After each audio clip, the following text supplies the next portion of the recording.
Les nombres en écriture fractionnaire, classe de 5e. Abordons aujourd'hui la signification d'une écriture fractionnaire. Commençons par ce qu'on va appeler les proportions.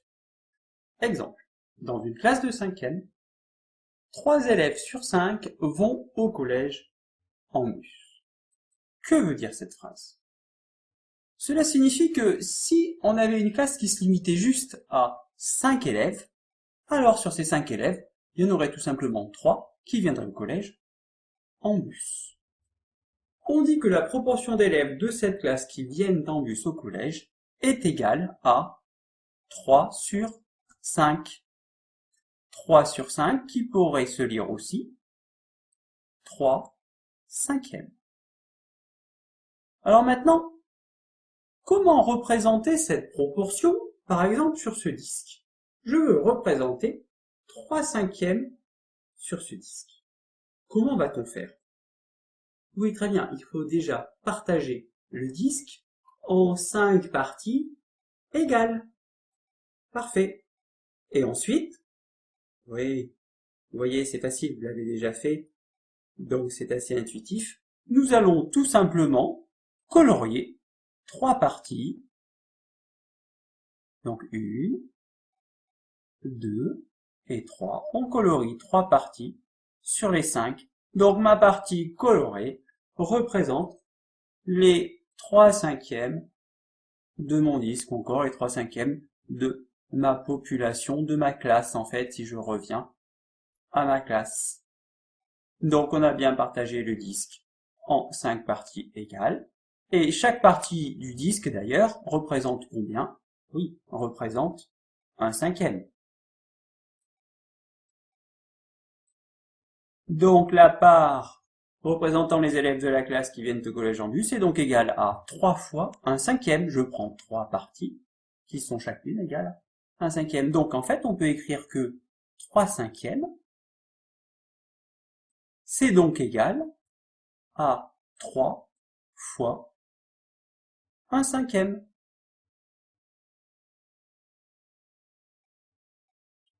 Passons maintenant à la définition du quotient.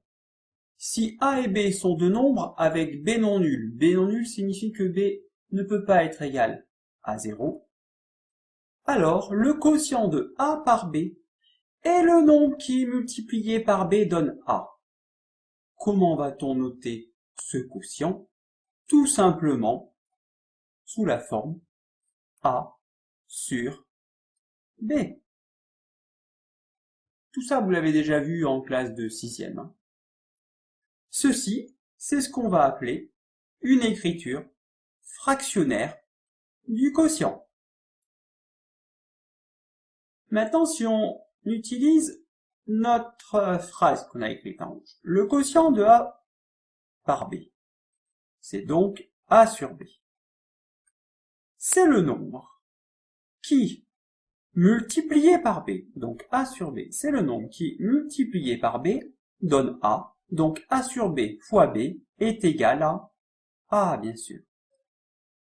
Si l'on prend l'écriture A sur B, est-ce que vous vous souvenez le nom qu'on donne au nombre qui est en haut de ma fraction là? C'est ce qu'on appelle le, oui, numérateur.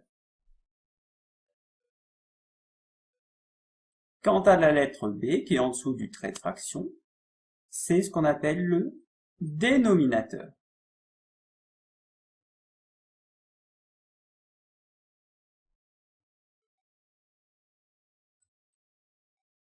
Exemple, le quotient de 3 par 5. C'est donc le nombre qui, multiplié par, oui, 5, donne 3. Donc on peut écrire que 3 cinquièmes fois 5 égale 3. Quand on a l'écriture A sur B, c'est ce qu'on appellera une écriture fractionnaire. Mais dans le cas où A et B sont tous les deux des nombres entiers, on dira que A sur B est une fraction.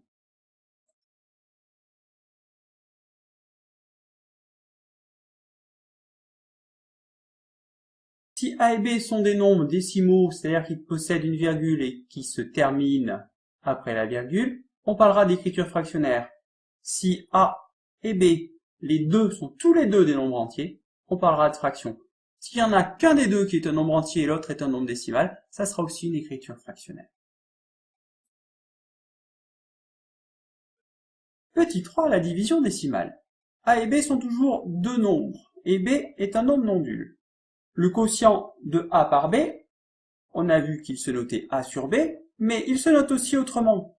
Il se note tout simplement A divisé par B. Donc A divisé par B, donc le quotient c'est le nombre qui est multiplié par B, donne A. C'est donc égal à A. Qui signifie que A sur B est égal à A divisé par B. Allez, exemple. 3/5. Notre quotient, ou notre fraction même, c'est donc égal à 3 divisé par 5.